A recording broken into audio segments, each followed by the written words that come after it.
అందరికీ నా హృదయపూర్వకమైన నమస్కారాలు తెలియజేసుకుంటున్నాను. బాబు హలో అన్నాను ఇట్రా అక్క. ఇప్పటికే కాలాతీతమైంది. మీరెంతో ఓపికగా నన్ను ఆశీర్వదించడానికి వచ్చి నన్ను మీ మంచి హృదయంతో మీ సంపూర్ణమైనటువంటి ఆశీస్సులు అందజేసినందుకు నా హృదయపూర్వకమైన నమస్కారాలు తెలియజేసుకుంటున్నాను. శిరస్సు వంచి పాదాభివందన చేసి మరీ తెలుసుకుంటున్నా. ఇక్కడ ముఖ్యంగా చెప్పాల్సినటువంటి విషయం, మర్చిపోకుండా చెప్పాల్సినవి కొన్ని ఉంటాయి. అవి ఈ సభకి పిలవగానే వచ్చినటువంటి రఘురామకృష్ణరాజు గారికి, శ్రీనివాసరాజు గారికి నా హృదయపూర్వక నమస్కారాలు తెలియజేస్తున్నాను. ఎందుకంటే ఇందాక ఆయన చెప్పారు, స్వామివారి దర్శనం you won't get Darshan, he will give you Darshan అంటారు. భగవంతుడు ఆయన దర్శనం ఇవ్వాలి, కానీ మనం దర్శనం చేసుకుంటాం అనేటువంటి ఆలోచన చాలా పొరపాటు అని చెప్పడానికి అదొక నిదర్శనం. వాళ్ళు రావటం నాకు ఎంతో ఆనందంగా ఉంది. ముఖ్యంగా ఈ సభలో ఇంతమంది మనస్ఫూర్తిగా నన్ను ఆశీర్వదిస్తూ మాట్లాడుతున్నప్పుడు ఎవరు ఏదో రెండు ముక్కలు మాట్లాడాలి కాబట్టి మాట్లాడినట్టు ఎక్కడా అనిపించలేదు. ప్రతి వాళ్ళు వాళ్ళ హృదయాంతరాల నుంచి మాట్లాడిన భావన నాకు కలిగింది. 42 సంవత్సరాల సుదీర్ఘమైనటువంటి ఈ చలనచిత్ర జీవిత చరిత్రలో ఎన్నో ఉడుదుడుకులు, ఎన్నో రకరకాలైనటువంటి ఇబ్బందులు ఎదుర్కొని మీ అందరి ఆశీస్సులు 4 డికేడ్స్ దాకా తెచ్చుకోగలిగానంటే అది నా గొప్పతనం కాదు. అది ప్రేక్షకులు, ప్రేక్షక దేవుళ్ళు, ప్రేక్షక మహాశయులు వాళ్ళ యొక్క ఆశీస్సులే ఇంతవరకు మేము నిలబడగలిగాం.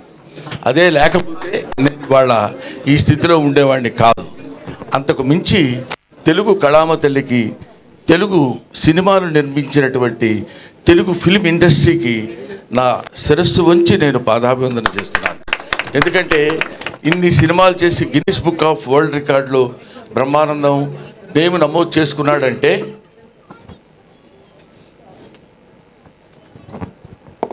ఇన్ని సినిమాల్లో చేసి పేరు నమోదు చేసుకున్నాడంటే ఇన్ని సినిమాలు చేయటం గొప్ప కాదు. ఇన్ని సినిమాలు నిర్మించినటువంటి నిర్మాతలు, దర్శకులు ఉన్నటువంటి తెలుగు కళామతలి యొక్క గొప్పతనం. వాళ్ళు నిర్మించిన అన్ని సినిమాలు ఉండబట్టే మేము ఇన్ని సినిమాలు చేయగలిగాం. కాబట్టి ఇటువంటి అవకాశాన్ని నాకు కల్పించినటువంటి మహనీయులకు అందరికీ చిన్న పెద్ద తేడా లేకుండా, ప్రభువెక్కిన పల్లకి కాదు అది మోసిన బోయీలు ఎవ్వరని, లైట్ మ్యాన్ దగ్గర నుంచి అందరూ ప్రతి వాళ్ళు సహకరించి మేము ఈ స్థితిలో ఉండటానికి, ఈ స్థితిలో ఉండేటువంటి పరిస్థితికి తెచ్చినందుకు వారికి సహస్రద పాదాభివందన చేసుకుంటున్నాను. ముఖ్యంగా నేను ఈ ఫిలిం ఇండస్ట్రీకి రావడానికి మూలకారకులైనటువంటి వ్యక్తులు మా గురువు గారు కీర్తిశేషులు జంధ్యాల గారు, తర్వాత చిరంజీవి గారు, ఆ తర్వాత రామానాయుడు గారు. ఈ 3 పేర్లు నేను ఎందుకు చెప్తున్నానంటే, ఎక్కడో నేను నటిస్తున్నటువంటి నాలో ఉన్నటువంటి యాక్షన్ని క్యాచ్ చేసి తీసుకొచ్చి వీళ్ళకి ఇండియా సినిమాకు పరిచయం చేయాలని, అప్పుడు చంటబ్బాయి సినిమాలో చిరంజీవి గారు నటిస్తుంటే ఆయనకి నన్ను పరిచయం చేసి, ఆ పరిచయం ద్వారా నన్ను చెన్నైకి తీసుకొచ్చి చెన్నైలో అందరికీ పరిచయం చేసినటువంటి చిరంజీవి గారు, ఇప్పుడు చాలా గొప్ప యాక్టర్ అండి, చాలా బాగా యాక్ట్ చేస్తున్నాడు, బ్రహ్మాండంగా నవ్విస్తాడు, పెద్ద కమెడియన్ అవుతాడని ఆయనకి వెళ్ళిన ప్రతి చోటకి చిరంజీవి గారు నన్ను వెంట పెట్టుకుని వెళ్ళి అందరికీ పరిచయం చేసి నన్ను ఈ స్థితికి తీసుకొచ్చినప్పుడు జంధ్యాల గారు వీడైతే చాలా బాగుంటుందని అహనా పెళ్ళంట సినిమాలో నాకు ఆ క్యారెక్టర్ ఇచ్చి నన్ను కీర్తిశేషులు కోట శ్రీనివాసరావు గారి అసిస్టెంట్గా నన్ను నియమించి ఆ క్యారెక్టర్ చేయటం వల్ల అది పెద్ద హిట్ అయ్యి బ్రహ్మాండమైనటువంటి పేరు ప్రఖ్యాతులు ఆ సినిమాకి రావడం, అందులో సినిమాలో నటించినటువంటి అందరికీ రావడం, ముఖ్యంగా కొత్త వాళ్ళైనటువంటి కోట శ్రీనివాసరావు గారు, అప్పటికే ఆయన లబ్ధ ప్రతిష్ఠుడు, ఆయన తర్వాత నాకు ఆ పేరు రావడం నాకు చాలా ఆనందంగా ఉండి అలా అలా అలా అలా అలా వెనక్కి తిరిగి చూసుకోకుండా ఇన్ని వందల సినిమాలు నటించగలిగాను. అది నా గొప్పతనం అని నేను ఏనాడు ఫీల్ అవ్వలేదు. కొంతకాలం వరకు ఫీల్ అయ్యేవాడిని, చాలా గొప్ప నటుండి నేను, లేకపోతే నన్ను వీళ్ళందరూ మామూలుగా ఏదో పెద్ద పుడింగి రైడు అని అనుకుంటున్నారంటే కొంచెం కాలు రగరేసుకుని నడిచిపోయిన రోజులు ఉన్నాయి. ఎందుకంటే ఒక స్టేజ్లో ఏంటంటే ఒక లవ్ అనేది అంటే ఒక స్థితి అనేది అప్పుడప్పుడు పరిస్థితులను బట్టి మారుతుందనటానికి నేను DD8లో దాన్ని ఏమంటారు టీవీ దూరదర్శన్లో మాట్లాడేటప్పుడు అక్కడ నేను చేసిన యాక్షన్కి అందరూ పక్కపక్కల బ్రహ్మానందం అని అంటే చాలా ఆనందపడిపోయాడు. అబ్బో మనకు చాలా పెద్ద పేరు వచ్చిందిరా అని. మున్సిపాలిటీ బండిలాగా చెత్తబడులు వస్తాయి చూడండి, ఎక్కడైనా యాంటీనా ఉన్న ఇల్లు ఉంటే అక్కడ ఆగేవాడిని. అంటే వాళ్ళు బయటకు వచ్చి చూసి ఇదే బ్రహ్మానందం అంటారేమో అని ఆనందం. సో అటువంటి స్టేజ్ నుంచి ఇవాళ Brahmanandam became a house hold comedian అనేటువంటి స్థితికి పరమేశ్వరుడు నన్ను ఇక్కడ తీసుకొచ్చాడు. నేను ఇందాక చెప్తున్నాను, చాలా సందర్భాల్లో నేను వెంకటేశ్వర స్వామి గురించి ఎందుకంటాను, ఇందాక రఘురామకృష్ణరాజు గారు చెప్పినట్టు నేను మా ఇంట్లో అంటే అదొక పిచ్చి నమ్మకం. మిగతా వాళ్ళ నమ్మకంగా ఉండొచ్చేమో కానీ ఎవడో ఒకరిని నమ్ముకుంటే వాడు మనకు సాయం చేస్తాడులే అని మనం అంటుంటాం చూడు. ఒరే ఎందుకురా చోట తిరుగుతావు, వాడి దగ్గర పడుండు, అది ఆయనే ఏదో జీతం పెంచుతాడు, ఏదో చేస్తాడు, నువ్వు శుభ్రంగా బతకొచ్చని పెద్దలు మనకు చెప్తుంటారు. అలాగే వెంకటేశ్వర స్వామిని నమ్ముకొని ఆయన్ని బతికితే ఆయనే ఏదో మనకు కావాల్సింది ఎప్పుడెప్పుడు ఏది ఇస్తాడో అనేది, అలాగా ఆ రకమైనటువంటి జీవన విధానాన్ని గడిపినటువంటి వాడు. ముఖ్యంగా మా అన్న బాబుమోహన్, నా మనవడు బాబుమోహన్, ఓకేనా. నేను బాబుమోహన్, కోట శ్రీనివాసరావు ఆ రోజుల్లో 3 ఇన్విటబుల్స్ అనేవాళ్ళు మమ్మల్ని. మేము ముగ్గురం కంపల్సరీగా ఏ సినిమాలైనా ఉండి తీరాలి. ఇది నేను చెప్పేది ఒక 10 to 15, 20 years బ్యాక్. ప్రతి సినిమాలో కోట శ్రీనివాసరావు, బ్రహ్మానందం అండ్ బాబుమోహన్ ఉండాలి. మేము ఇందాక చెప్పాడు బాబుమోహన్ గారు ఏమన్నారంటే, మేము ముగ్గురు ఒకే రూమ్లో ఉండేవాళ్ళం అని. మీకు తెలియదు, నీకు టైం సెన్స్ తెలుసురా అసలు. నీకు మనవడు అనుకున్నావు, ఇష్టం వచ్చినట్టు తిడతాను. ఇప్పుడు నువ్వు నోరెత్తడానికి వీల్లేదు. ఎందుకంటే 6:30కి గౌతమ ఎక్స్ప్రెస్ ఎక్కి సికింద్రాబాద్లో, పర్లేదు పరువు ఉంటే కదా పోవటానికి, 6:30కి గౌతమ ఎక్స్ప్రెస్ ఎక్కాలి. వీళ్ళిల్లు సికింద్రాబాద్ పక్కనే. కరెక్ట్గా 6:31కి ఒక వ్యక్తి ఒక బ్యాగ్ వాడి చేతిలో పట్టుకొని పరిగెత్తుకుంటూ వచ్చేవాడు కంపార్ట్మెంట్ దగ్గర.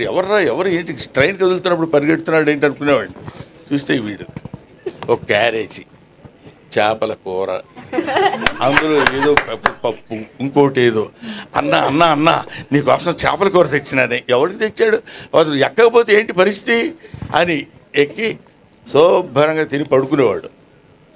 పడుకుని ఒక అర్ధరాత్రి పూట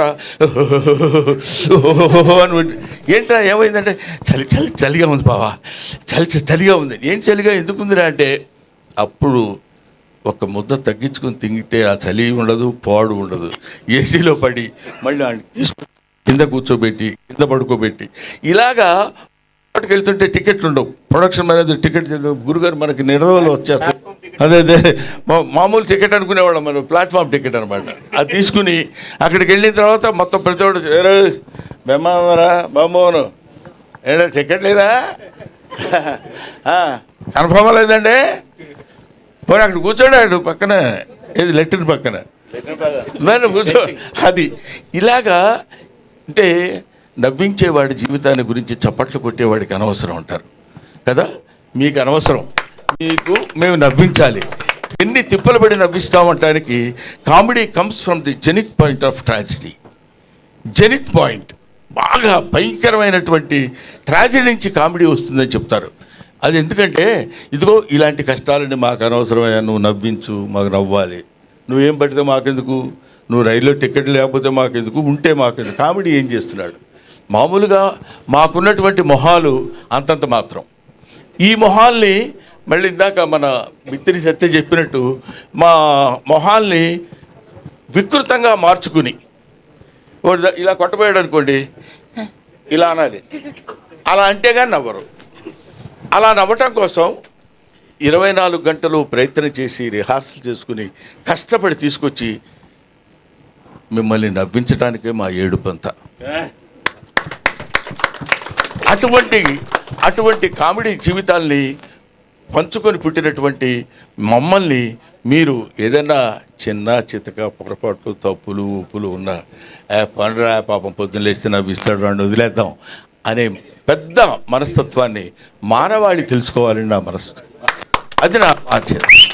అది మనుషులు మానవులమైనందుకు ఎక్కడ ఒక్కొక్కటి జాబ్ ఏంటి, మిమ్మల్ని నవ్వించడం, to make you happy, right?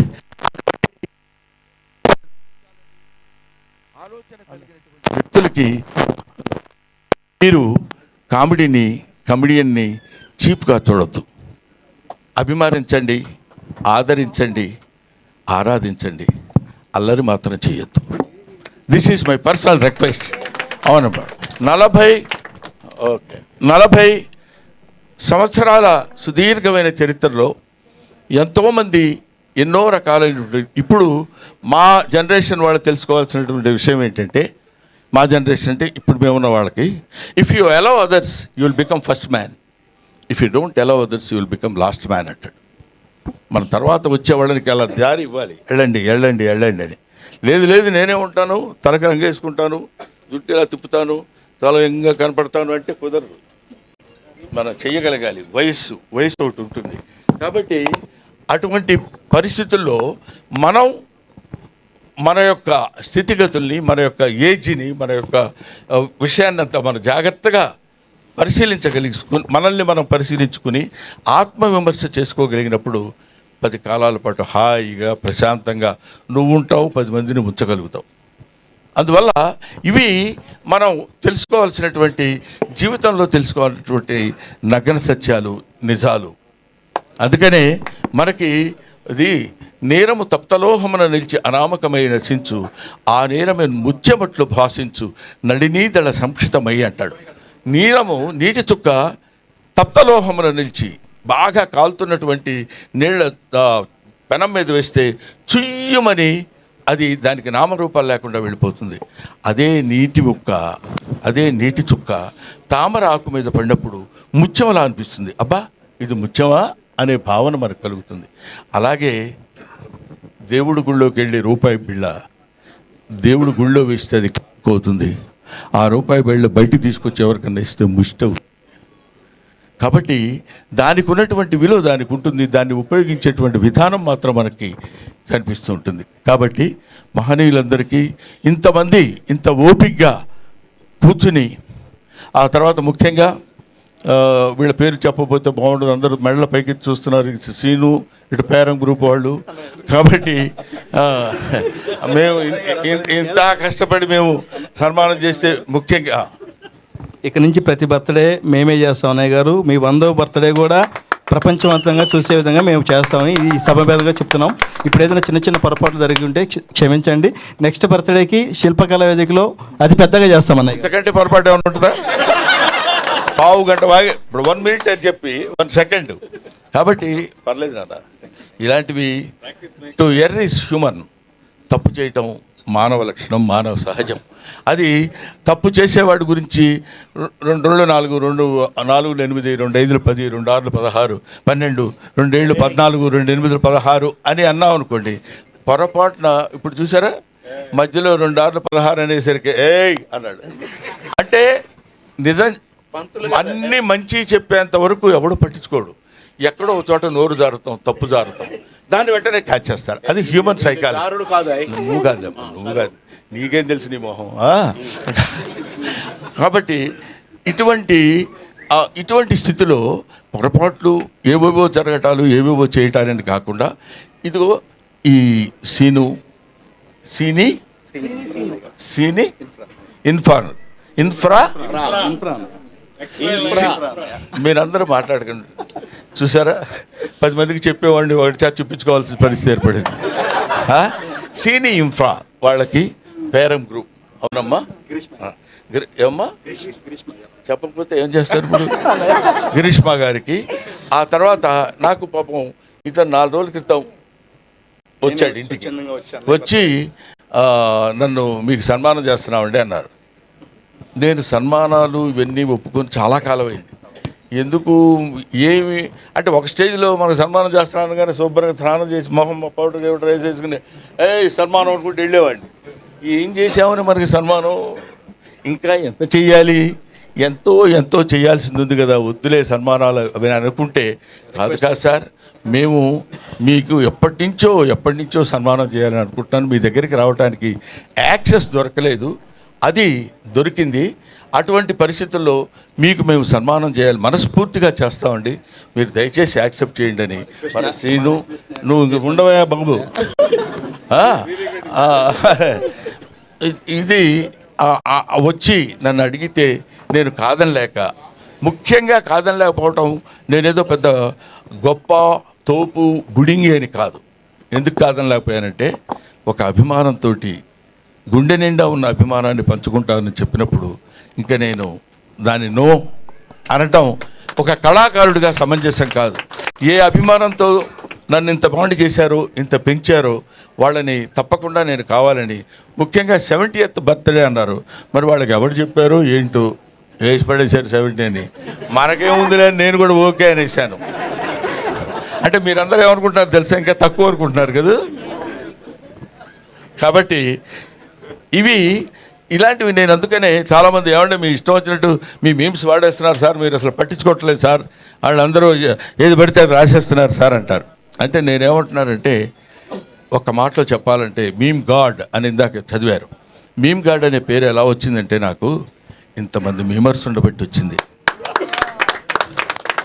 వీళ్ళు లేకుండా నా మీద ఎందుకు అనొద్దు, అలా అనొద్దు అని నేను అనున్నట్టయితే Brahmanandam old comedian, fade out comedian అయి ఉండేవాడు. నన్ను బతికిస్తుంది, ఇప్పటి వరకు ప్రజల్లో నన్ను నిలబెట్టింది మన మెంబర్స్, యూట్యూబర్స్, వాళ్ళందరికీ నా హృదయపూర్వకమైన నమస్కారాలు తెలియజేస్తున్నాను. అంతేకాకుండా గ్లోబల్ అవార్డ్ ఆఫ్ ఎక్సలెన్సీ, అది మన వాళ్ళు ఎవరండి, చిరాకు వచ్చి వెళ్ళిపోయారా? లేదు, వాళ్ళు అజయ్ కుమార్ అండ్ మనీష్, వీళ్ళు ఏమంటే మీరు ఇన్ని సినిమాలు చేశారు, మీరు ఎన్ని సినిమాలు చేశారో ఆ రికార్డు దుబాయ్లో జరుగుతున్న సన్మానానికి ఇస్తామండి, ఇక్కడ జరుగుతున్న ఈ సన్మానానికి మీకు సర్టిఫికెట్ మాత్రం మేము ఇంగ్లాండ్ నుంచి తెప్పించి అక్కడ అప్రూవ్ చేసుకొని మేము ఇక్కడ ఇస్తామండి అన్నారు. అనగానే పెద్ద మనసుతో ఈ మన శ్రేణి ఇన్ఫ్రా వాళ్ళు, పేరం వాళ్ళు అంగీకరించి ఈ స్టేజ్ మీద ఇవ్వడానికి నా వాళ్ళు యాక్సెప్టెన్స్ ఇచ్చారు, వాళ్ళకి థ్యాంక్స్ చెప్తున్నాను. అలాగే మీ గ్లోబల్ రికార్డ్ ఆఫ్ ఎక్సలెన్సీ వాళ్ళకి నా హృదయపూర్వక నమస్కారాలు తెలియజేస్తూ, అలాగే ఇక్కడ నా తమ్ముడు మిస్టర్ అజయ్ కుమార్ ఫ్రమ్ వరంగల్, అతను అద్భుతమైన కళాకారుడు. నువ్వు ఎవరు పడితే అద్భుతమైన కళాకారుడు అంటావు ఏంటని అనుకోవచ్చు మీరు, నేను ఎవరిని అన్ను, ఎందుకంటే అద్భుతం ఉంటే తప్ప. అతను సూది ఉంటుంది కదా, సూదికి ఒక చిన్న హోల్ ఉంటుంది దారం కూర్చడానికి, దానిలో ఒక అద్భుతమైనటువంటి బొమ్మలు చెక్కి మనకు క్లియర్గా కనపడేటట్టు చేయగలిగినటువంటి మహా కళాకారుడు ఆయన. అదిగో ఎదురుగా ఉన్నాడు అజయ్, మీరు ఒకసారి స్టేజ్ మీదకి రండి. తర్వాత అలాగే కాకుండా కనురెప్పలో ఒక వెంట్రుక ఉంటుంది, ఆ వెంట్రుక చివర నటరాజు నృత్యం చేస్తున్నట్టు చెక్కినటువంటివి. ఇట్లాంటి ఆణిముత్యాలు చాలా ఉన్నాయి, ఇలాంటి జాతిరత్నాలు చాలా ఉన్నాయి. కాకపోతే మట్టిలో మాణిక్యాలా ఉండిపోతున్నారు. తీసుకురావాల్సినటువంటి స్థితి ప్రభుత్వాలకి గర్వకారణమైనటువంటి విషయం ఇట్లాంటివి.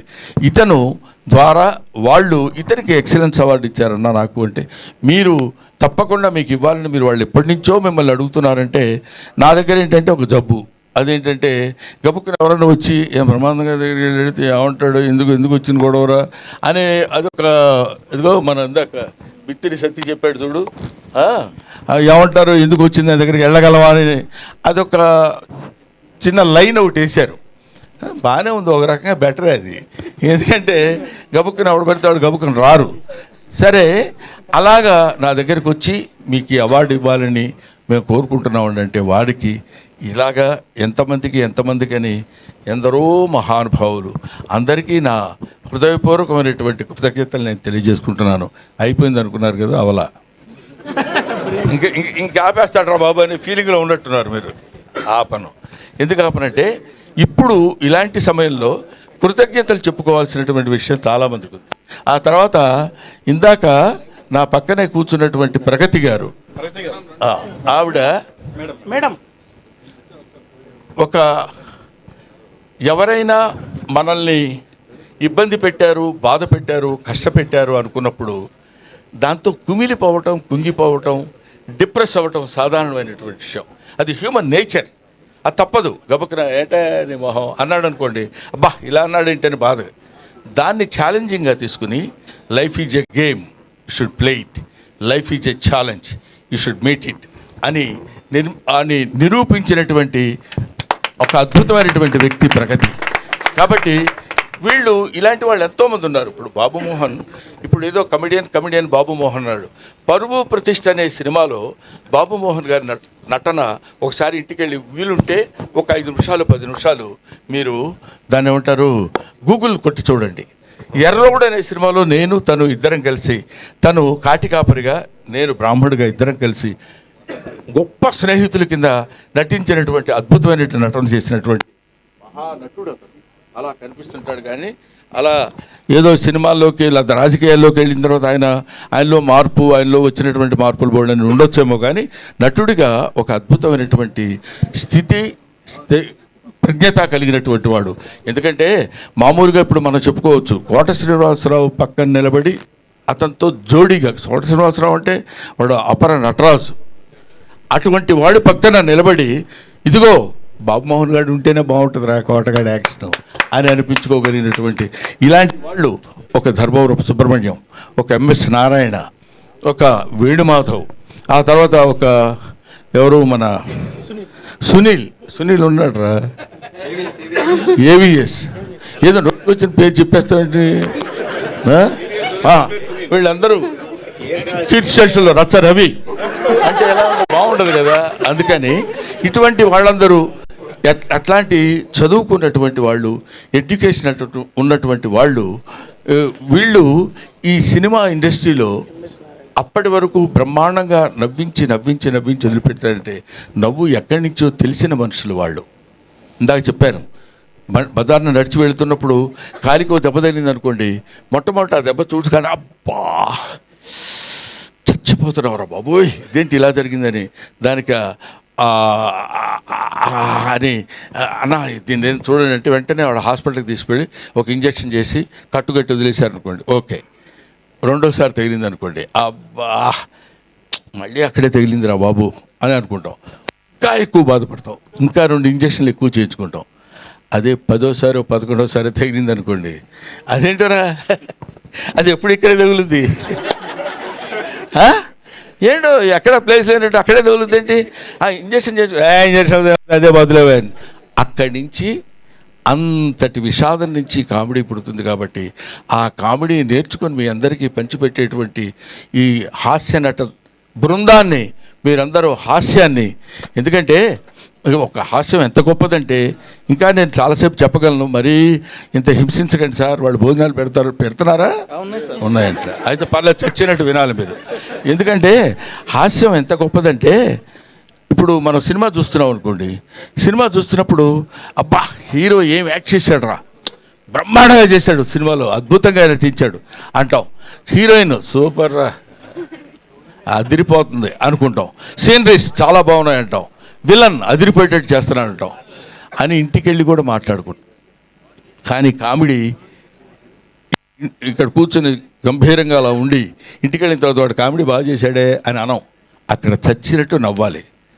అలా నవ్వించగలిగిన వాడే కమెడియన్, అలా నవ్వించగలిగిన వాడే రియల్ కమెడియన్. ఇట్లాగా ఇలాంటి కమెడియన్స్, ఇలాంటి వాళ్ళు నాకు తెలిసి అన్ని భాషల్లో కమెడియన్స్ ఉన్నారు, కానీ తెలుగు భాషలో ఉన్నంత వైవిధ్యం కలిగినటువంటి హాస్య నటులు చాలా తక్కువ మంది మిగతా ఇండస్ట్రీస్లో ఉన్నారు. We feel proud to say that we are the comedians of Telugu film industry. ఎవడగోల వాడు సినిమా ఒక అతను కొనుక్కున్నాడు హిందీలో, ఎవరో కాదు హీరో, అతని పేరేంటి, ఒక హీరో యంగ్ హీరో పేరు గోవింద, కొనుక్కొని అతను ముచ్చటపడి కొనుక్కున్నాడు హిందీలో తీయమని. కమెడియన్స్ లేక ఇంకా సినిమా తీయలేదు, అక్కడే ఉంది బాక్స్. అది అంటే ఏమైనా అటువంటి స్థితిలో, ఇటువంటి పరిస్థితుల్లో ఇన్ని సంవత్సరాల సుదీర్ఘమైనటువంటి ప్రయాణానికి సహకరించినటువంటి మీ అందరికీ నా హృదయపూర్వకమైన నమస్కారాలు తెలియజేస్తున్నాను. ఇందాక మాట్లాడిన వాళ్ళలో మన రచ్చరవి బాగా మాట్లాడాడు అంటాను అనుకుంటున్నావు కదా నువ్వు, చాలా సరే అది విషయం. తర్వాత ఎవరు మన మిత్తిరి సత్తి ఎక్కడ ఆ మాటలు రామ్మోహన్ రెడ్డి, ఓహో జితేంద్ర నువ్వు వచ్చావా, రామ్మోహన్, తర్వాత మూర్తి గారు, వీళ్ళందరూ మాట్లాడుతుంటే వాళ్ళు that words come from their heart. ఏదో రెండు ముక్కలు మాట్లాడి వెళ్ళిపోదామని కాదు. నాగేంద్ర కుమార్ మై స్టూడెంట్ అతను. కాబట్టి వీళ్ళందరూ నన్ను ఇంత ఆశీర్వదించి ఈ స్థితికి తీసుకొచ్చినప్పుడు నవ్వుతూ చించండి చింపండి అని రాశారయ్యా. Thank you very much. అందుకని మాట్లాడటం అనేది ఒక ఆర్ట్. ఎవడు పడితే వాడు మాట్లాడటానికి కుదరదు. ఏదో మైక్ ఇచ్చాం కదా అని ఏదో ఇప్పుడు ఒక అతను మాట్లాడతాడు, చెప్తా చూడు. సోదరి మండలారా,